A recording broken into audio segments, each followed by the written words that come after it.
The third quarter of Game 2 between the Indiana Fever and the Las Vegas Aces wasn't basketball. It was survival. From the very first whistle, you could feel it in the building. This wasn't about clean execution or championship-level strategy. This was a war disguised as a playoff matchup, and the referees let it spiral into chaos. A'ja Wilson, already riding the momentum of being praised as the league's MVP, slammed into Lexi Hull the way she had in Game 1, and yet somehow Hull was the one whistled for a foul. The call made no sense, and it set the tone for what would be one of the most lopsided whistle-heavy quarters of the postseason. 16 fouls were called in that single quarter, part of a jaw-dropping 41 total for the game. It wasn't flow, it wasn't rhythm. It was stop, start, collide, repeat. For Indiana, the frustration boiled over. Lexi Hull, who was already playing through a back injury from Game 1, found herself thrown to the floor again and again. She was targeted physically, shoved, hacked, and bumped on every possession. But what made her night extraordinary was her refusal to break. Taped up, sore, barely cleared to play, Hull drilled 5 three-pointers, tying a Fever playoff record. She embodied grit, the type of toughness that doesn't show up in highlight reels but resonates deeply with teammates and fans. Every time she hit the floor, she got back up. Every time the whistle cut momentum short, she reset and delivered. Hull's night wasn't just about points, it was about sending a message. A'ja Wilson, meanwhile, finished with 25 points, 9 rebounds, and a handful of defensive stats that headlines would trumpet as dominance. But watching closely, you couldn't ignore how those numbers piled up. Wilson bulldozed her way through Indiana's paint, using brute strength while officials seemed reluctant to call offensive fouls.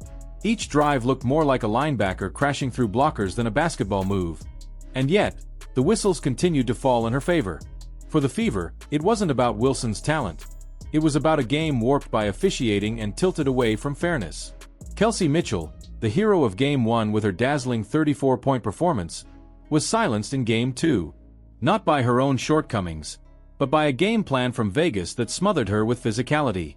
Double teams met her at every turn, face guards stuck to her even when she didn't have the ball, and every cut through the lane was met with bruising contact.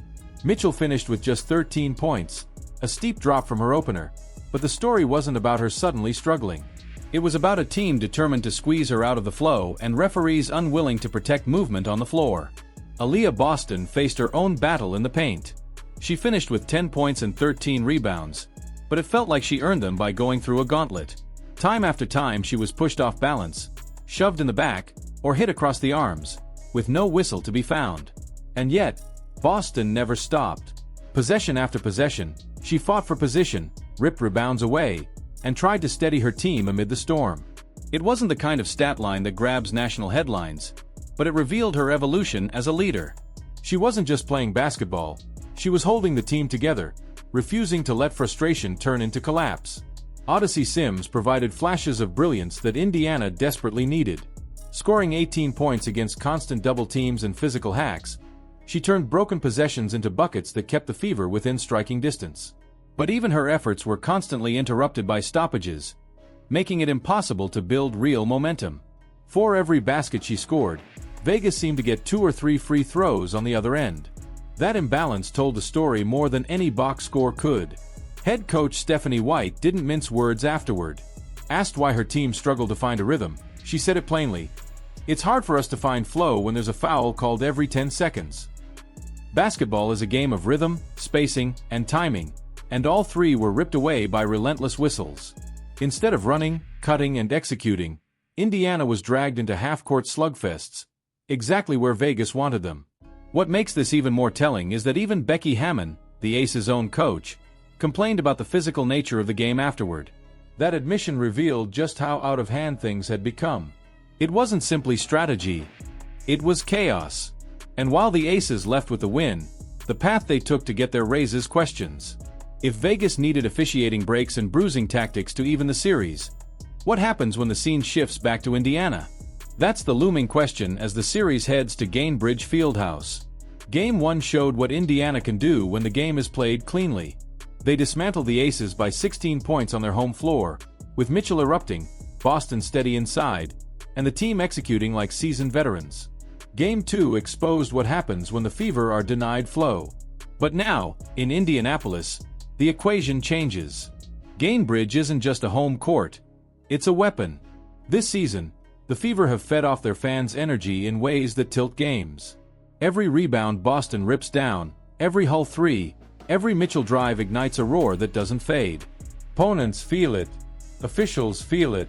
The atmosphere makes it harder to ignore contact, harder to let bias slip through unnoticed. Boston herself admitted she couldn't wait to get back in front of the fans. Hull echoed that sentiment, calling them the heart of their resilience. This isn't just about X's and O's, it's about 17,000 voices amplifying every possession. And that's why Game 3 looms as a turning point. Hull showed she'll sacrifice her body for the team. Boston proved she can anchor the fight even when she's punished on the boards.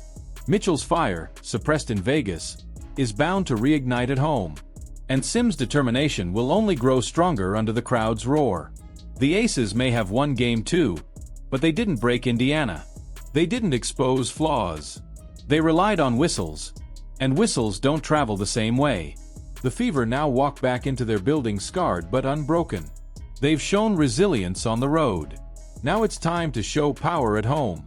Las Vegas has to walk into an arena where every foul on Boston is going to be magnified, every hit to Hull is going to spark outrage, and every Mitchell bucket is going to feel louder than anything that happened in Vegas. That's not just home court, that's momentum ready to explode. So as the series shifts, the story isn't about Vegas tying things up. It's about Indiana proving they can withstand everything thrown at them and still rise. They were denied rhythm, denied flow, and denied fairness in Game 2. But in Game 3, with their fans behind them, it's about to be different.